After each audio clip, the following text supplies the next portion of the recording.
ओंकार ओंकार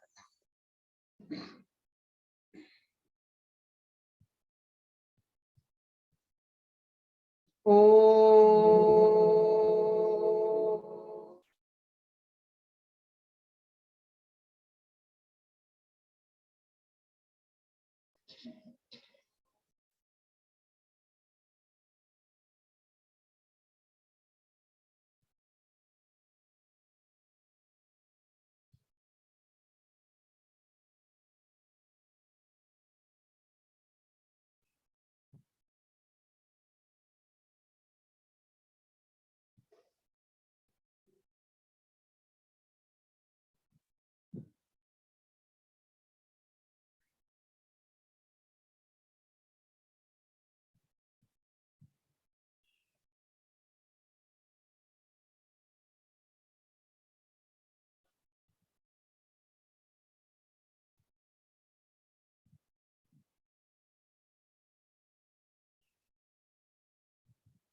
मनुष्य की रचना बड़े प्यार से हुआ है, कोशों से बना है और यहाँ विद्युत की बहुत हमारे अंदर शक्ति यानी बहुत इलेक्ट्रिसिटी पैदा होते हैं, जिसके कारण हमारे हर कोश हर सिस्टम चलता है इलेक्ट्रिसिटी मोड में। हर एक कोश में बैटरी जैसा रिजर्वर होता है इलेक्ट्रिसिटी का। ये माना गया है कि जितने कोश है हमारे अंदर और इसमें जितना विद्युत पैदा होता है, पूरा शहर को जीवन भर के लिए एक इंसान की जितने इलेक्ट्रिसिटी पैदा होती है, पूरा शहर को वो उजाला कर सकता है। इतना हर एक मनुष्य के अंदर इतने इलेक्ट्रिसिटी पैदा होता है।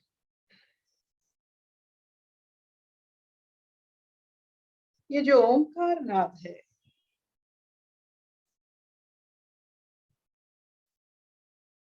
ये शक्ति को, इस विद्युत की प्रवाह को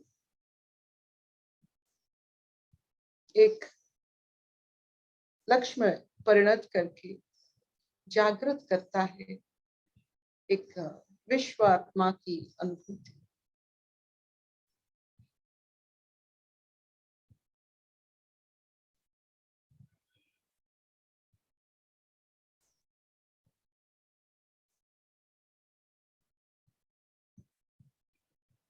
हर एक प्राणी शक्ति का पूंजी,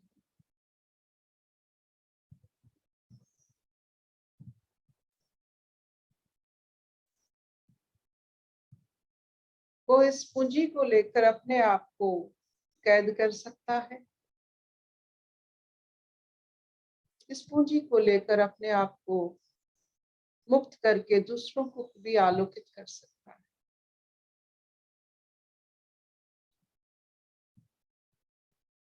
लेकिन पहला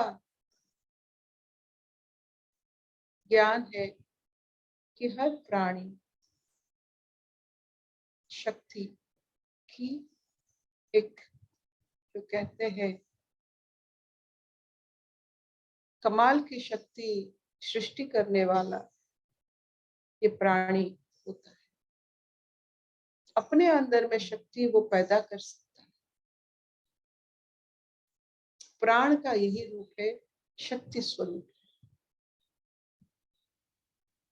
तो अपने आप को शक्ति स्वरूप मानकर प्राण की प्रतिष्ठा कर ये शरीर और मन और आत्मा, ये तीनों को अपने जगह बड़े प्यार से रखकर आप इस संसार में सहजता पूर्वक अपनी हर कला की प्रदर्शन करते हुए मुक्ति का आनंद भी प्राप्त कर सकते हैं। लेकिन पूंजी होनी चाहिए कि आप सर्वशक्तिमान हो, आप कुछ भी कर सकते हो, आपके पास शक्ति का खजाना भंडार है। जो अपने आप को शक्ति का स्वरूप मानते हैं, वो जो निहत्ता भाव होता है, एक जो अपंग का भाव होता है, दूसरे के ऊपर निर्भर करने वाला भाव होता है, ये जो कलुषित भाव होते हैं, इससे हम बेताल बन जाते हैं, विक्रम नहीं। हम विक्रम बनने वाले हैं, बेताल नहीं। एक बार बेताल बन जाते हुए तो ताल में कभी नहीं आते हैं, शक्ति के स्वरूप में कभी नहीं आ सकते।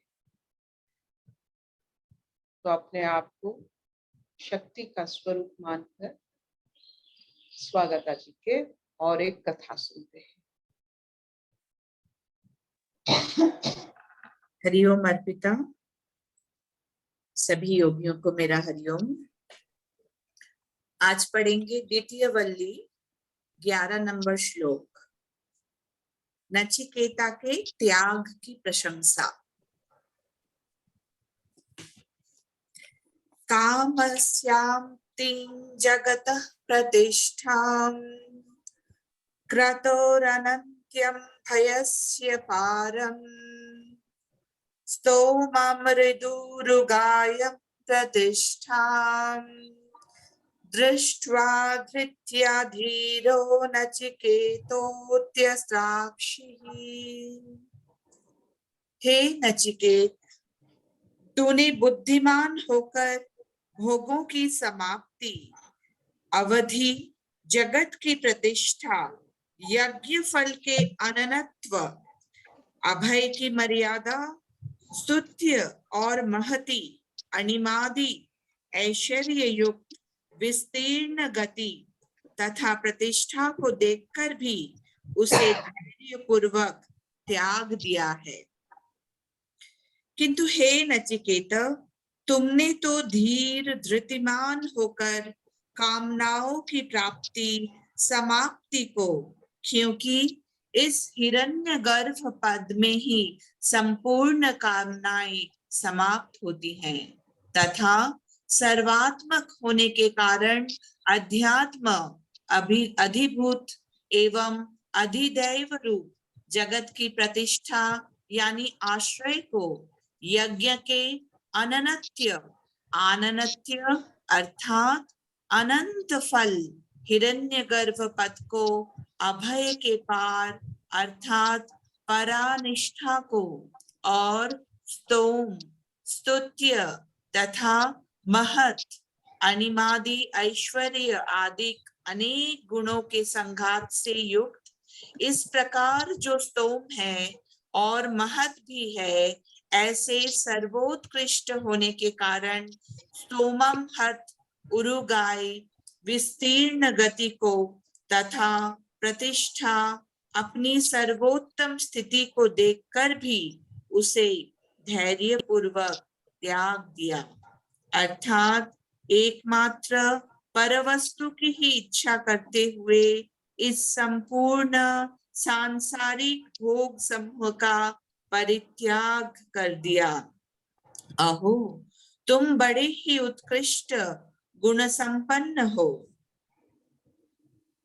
जिस आत्मा को तुम जानना चाहते हो, अगले श्लोक 12वें श्लोक में आत्मज्ञान का फल, त्वं दुर्दर्शं गूढ़मनुप्रविष्टं गुहाहितं गभीरेष्टं पुराणम् अध्यात्मयोगाधिगमेन देवं मत्वा धीरो हर्ष शोको जहाति।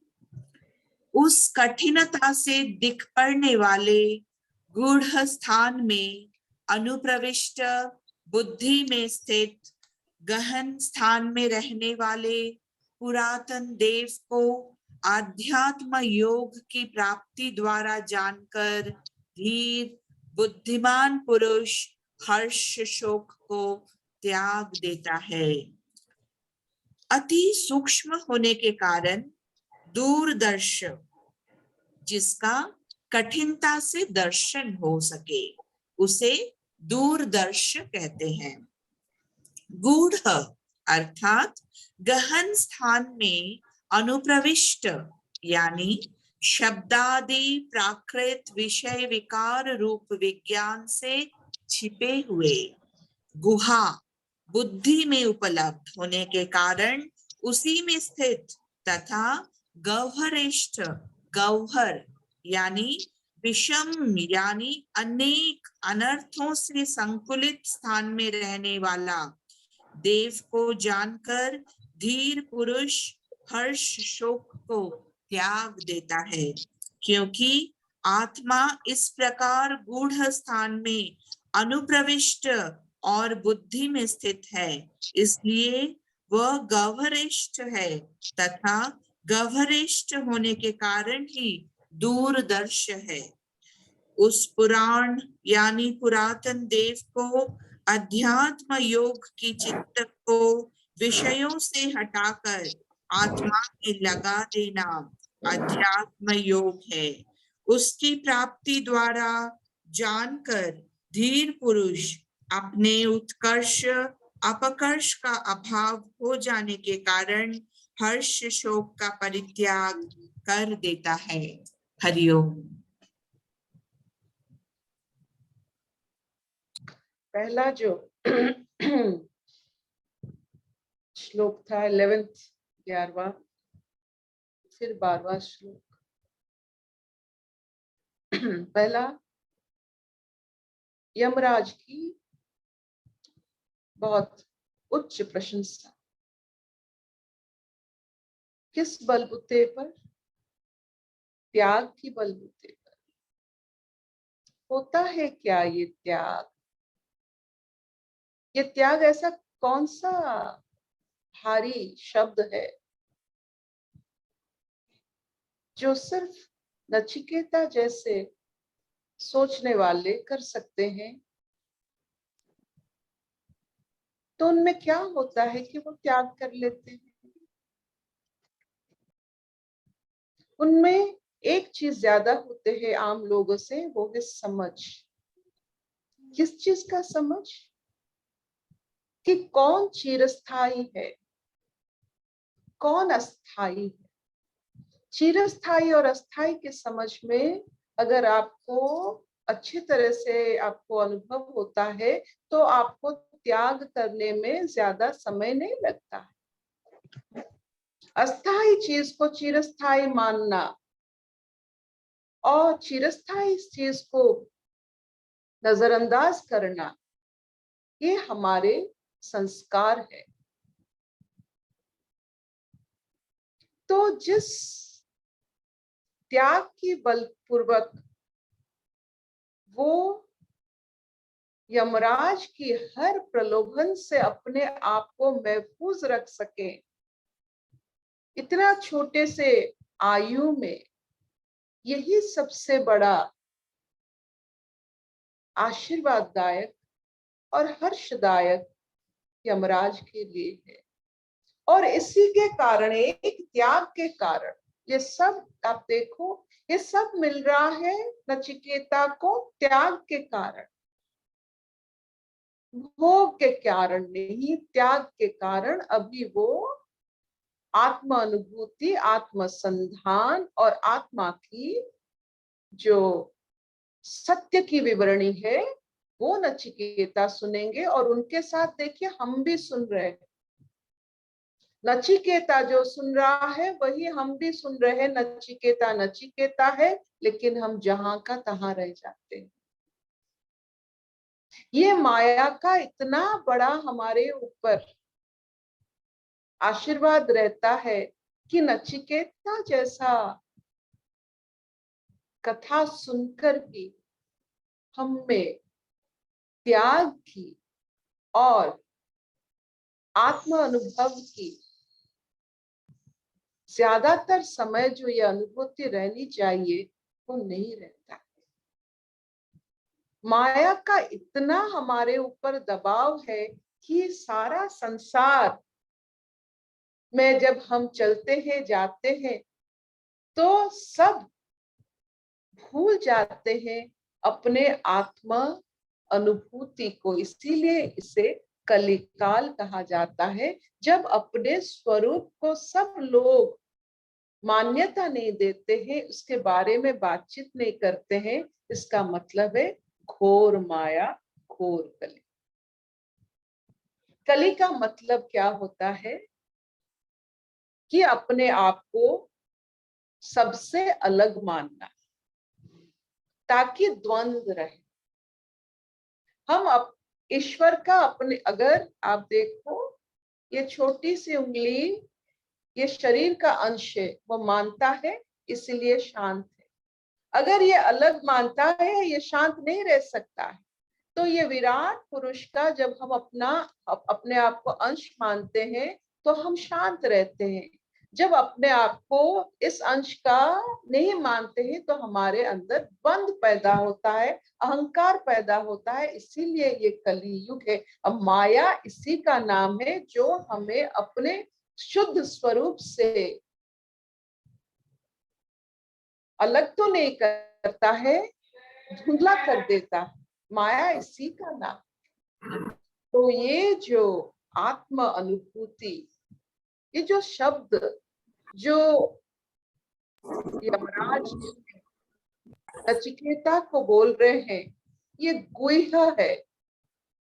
एक बार आप देखो, आपने नेशनल ज्योग्राफी चैनल तो बहुत बार देखा होगा, कितने कितने भयंकर जगह में जाकर ये सब जाकर अपना फोटो शूट करते हैं।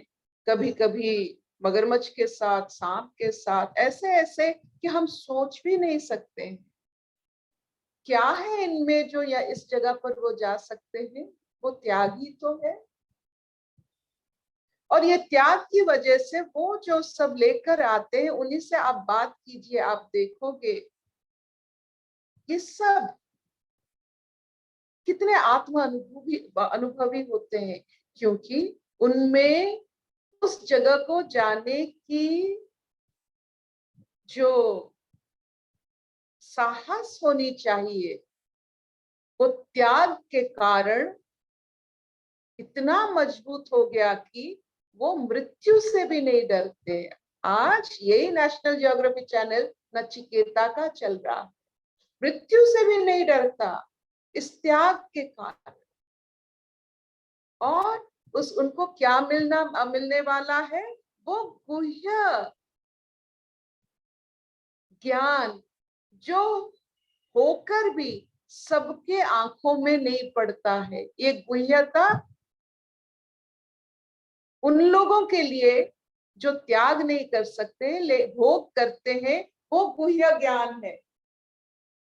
लेकिन जो त्याग करते हैं वो दिखता है, आत्म स्वभाव दिखता है। इट इज ऑल अबाउट त्याग एंड भोग। वही है अपने आत्मा अनुभूति। आप त्याग करोगे तो अनुभव मिलेगा, भोग करोगे तो वही आत्मा वही रहकर वो प्रकाशित नहीं हो सकता है। तो त्याग से आत्मा अनुभव बुद्धि द्वारा आप प्रकाशित करते हो, जिसके बलबूते पर आप संसार में रहकर भी आनंद और मुक्त, जीवन मुक्त रह सकते हो। वेरी सिंपल एंट्रेंस फॉर आत्मा अनुभूति इज त्याग।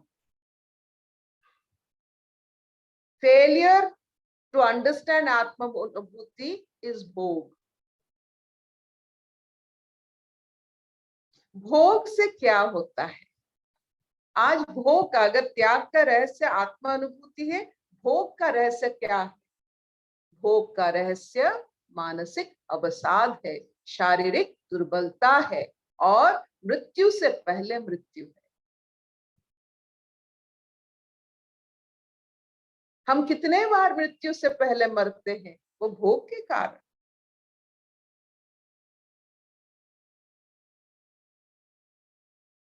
ये जो शब्द गुह्य, एक बहुत सुंदर भाव। आपने कभी, पता नहीं, बचपन में हम लोग जब परियों की कहानी, राक्षसों की कहानी, 7 ताल पानी, पानी के अंदर एक छोटा सा फरुआ जिसमें किसी का जान होता है, ये जब सब हम बचपन में सुनते हैं, तो अपना एक अलौकिक गुह्य स्थान अपने अंदर में है। जो जिन्होंने ये परियों की कहानी, ये सब कहानी सुने होंगे, अपने अंदर में एक गुह्य स्थल उनमें जरूर पैदा हुआ होगा। A very secret place.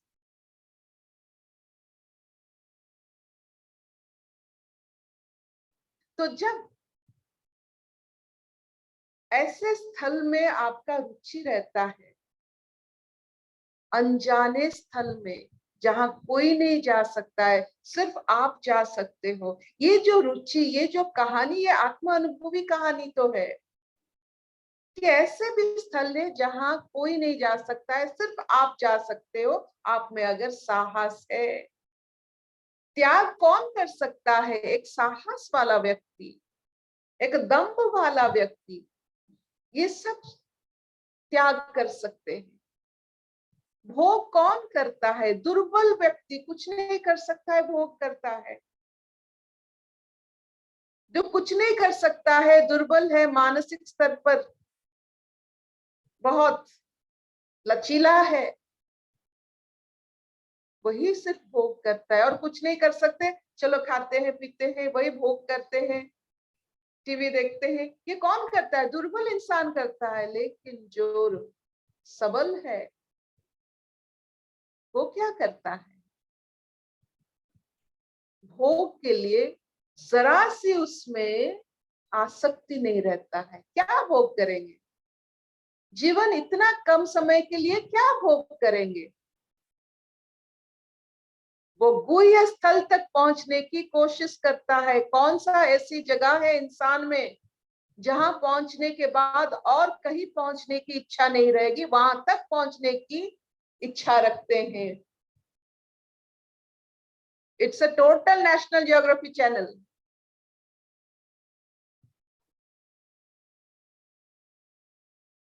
Will this do? Yes, yes, very nice. माया बहुत अपनी आंचल फैलाकर हमें एक, जो कहते हैं, एक मासूमियत हमारी रखना चाहता है। लेकिन कब तक? माया की आंचल पकड़ते पकड़ते आप कब तक अपना ये जीवन चलाएंगे? माँ की आंचल कब तक चाहिए? माया की आंचल मासूमियत तक ठीक है, एक बार बुद्धि आ जाती है उसके बाद माया की आंचल की जरूरत नहीं। अभी माया की आंचल से परे खेलने का समय आ गया है। माया की आंचल चाहिए जब तक बुद्धि ना पैदा हो। एक बार बुद्धि आ गई तो फिर भी माया की आंचल पकड़ते पकड़ते चलेंगे तो माया की भी लज्जा आएगी। ये बच्चा अपना आंचल छोड़ता ही नहीं। छोड़ते हैं आंचल माया की, चलते हैं उस गुह्य स्थल पर जहां अपना विकसित, विराट और चिन्मय अवस्था की जो अनुभूति हमारे लिए राह दिखता है। साहस करने वाले, साहसी दम्भ वाले, चलिए उस रास्ते पर।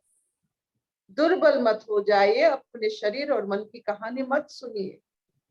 उससे परे आपका तेज है, उस आपका शक्ति अवस्था है। You can go. यं ब्रह्मा वरुणेन्द्र रुद्र मरुता स्तुन्वन्ति दिव्यैस्तवैः वेदैः स्कन्दपादक्रमोपनिषदैर्गायन्ति यं सामगा ध्यानवस्थिता तद्गतेन मनसा पश्यन्ति यं योगिना यस्यन्तं नाविदुः सुरसुरगणा देवाय तस्मै नमः देवाय तस्मै नमः देवाय तस्मै नमः। मुखं करोति वाचालं पंगुलंघयते गिरिं यत्कृपातमः वन्दे परमानंद माधव परमानंद माधव परमानंद माधव। तो हे ज्ञानी, हे योगी, हे बुद्धिमान योनि, जिसको मनुष्य कहते हैं। एक संगीत है ना,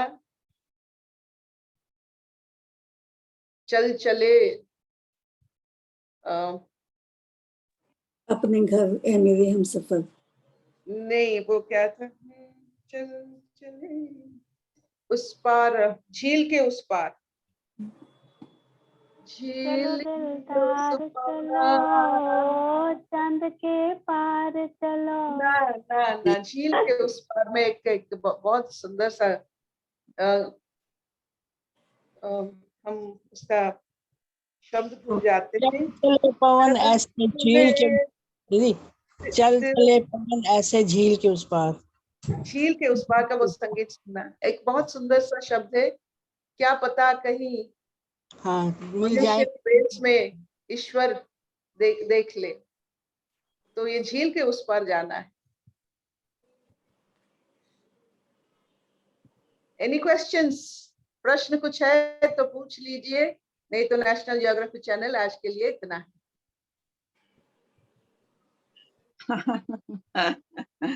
बहुत अच्छा दीदी, हाँ एक क्वेश्चन है कि वो बोलिए। आजकल माँ नहीं दिखते हैं, आप पहले माँ आते थे आपके। हाँ, वो माँ की कहानी हम बताते हैं। माँ क्या करती है, उनको नींद 9 से 11 आ जाती है और 11-12 के बाद उनको नींद नहीं आती है, तो वो 3:30-4 बजे फिर सोती है। तो हमारे मोह के कारण वो खोल देती है, लेकिन उनका नींद पूरा नहीं होता है। तो उनके नींद में इतना प्रभाव पड़ा कि हमने सोचा उनको मुक्त कर दे। इस सत्संग की माया से उनको नींद जरूरी है। फिर भी आहिस्ता आहिस्ता वो थोड़ा बेटर हो रही है। एक बार वो सो जाएंगी पूरा रात भर, फिर वो ये सत्संग में आंख थोड़ा खुल सकती है, नहीं तो वो खुल नहीं पा रही। I don't want to torture her. Bye bye bye bye. बहुत दिन के बाद अनुराधा जी, नमस्कार।